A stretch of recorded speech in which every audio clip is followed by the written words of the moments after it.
أهدى أمن يمشي سويا على صراط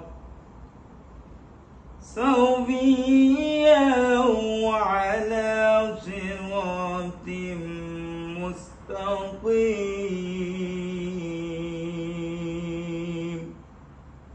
যে ব্যক্তি জমিনে উপর হয়ে মুখে ভর দিয়ে চলে সে ব্যক্তি অধিক পরিমাণে হেদায়েত প্রাপ্ত না, যে ব্যক্তি স্বাভাবিকভাবে সঠিক করে পথ ধরে চলে সে বেশি হেদায়েত প্রাপ্ত।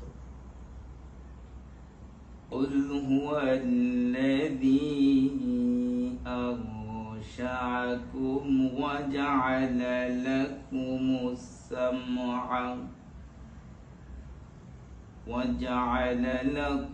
السَّمْعَ وَالْأَبْصَارَ وَالْأَفْئِدَةَ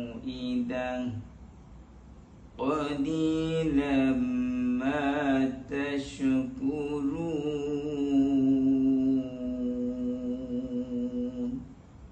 হে নবী, তুমি বলো, তিনি তোমাদের পয়দা করেছেন, তিনি তোমাদের জন্য কান এবং চোখ দিয়েছেন, আরো দিয়েছেন একটি অন্তর, কিন্তু তোমরা খুব কমই কৃতজ্ঞতা আদায় করো।